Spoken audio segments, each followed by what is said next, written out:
biqiltuuwwan ashaaraa magariisan iddoowwan garaagaraatti dhaabbachaa turan har'a cooba gaarii kennuutiin bu'aa barbaadamuuf ooluu danda'anii jiru. Godina Arsii magaalaa Hurutaattis biqiloonni dhaabamaa turan carraa hojii uumuun jiruuf jireenya namoota hedduu jijjiiruun dhandhama gaariis kennaa jiru. Dargaggoo Ashannaa fi Girmaa fi dargaggoo Yidannaqaachuu Asaffaa magaalaa Hurutaatti waldaan gurmaa'uun biqiloota ashaaraa magariisaaf oolan oomishuu fi dhaabuutiin bu'aa guddaa argataniin gara investimantiitti ce'uu danda'anii jiru.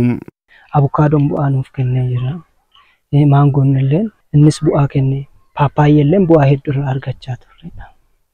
Anneen biqiltuu kanarraa fi anneen akka mukkeewwan dhaabnerraa baay'ee qilleensa gaarii hawwataa ta'e argachaa jirra jechuudha. Hojii ammaaf namoota 10 kan ta'u hojii dhumneerra. Kanaan booda immoo namoota hedduuf hojii dhumuu barbaada.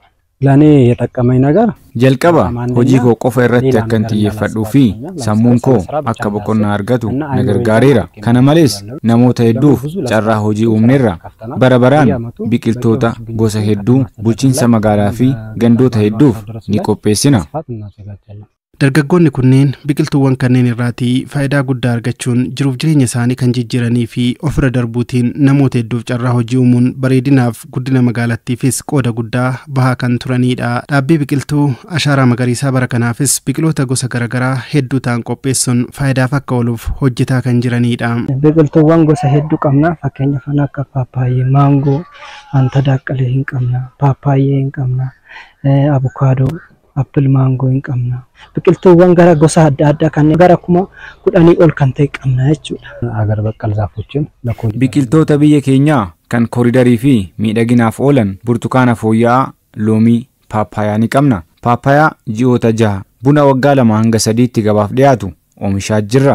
ቡናዎች ማለት ነው አጫጭር ዘሮች Biqiloonni magaalichatti dhaabamaa turan bareedina magaalaa dabaluun cinatti biqiloota nyaataaf oolan irraatii hawaasni haala salphaan nyaata madaalawaa akka argatan ta'ee jira kan jedhan itti aanan kantiibaa magaalaa Hurutaa obbo Mulunee Mangistee hojii kanas daraan babal'isuun fayyadamummaa hawaasa keenyaa fi guddina biyya keenyaaf gahee ni baanaa dubbatu.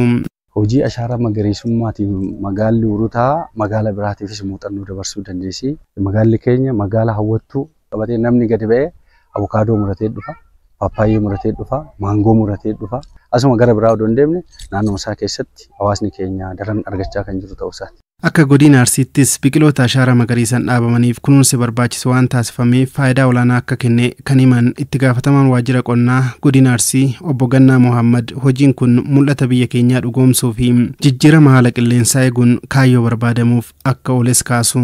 Eegumsa biyyoo bishaanii lafa tanaan dura duwwaa ta'e deebisee kafara godhee jira.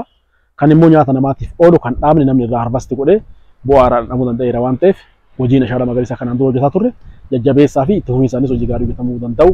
Kan hojii biraallee hojjechuudhaaf nama kakaasu qonnaan bulaa keenya hawaasa keenya kakaasu akka ta'e madaallee jechuudha. Biyya hawwattuu qilleensa gaarii qabdu kan waan maraan guutuu taate qabaachuuf xiyyeeffannoon hojjetaa jirra. Bara kanas biqiloota miliyoona 200 ol dhaabuuf hojjetaa akka jiranis himu.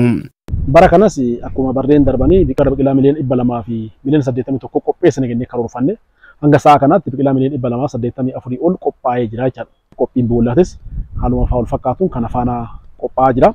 Qophii duraa almost xumurree jirra. Qophiin amma itti aanee jiru dhaabbiidhaaf haala qilleensaa mijataa eeggachaa kan jiru jechuudha.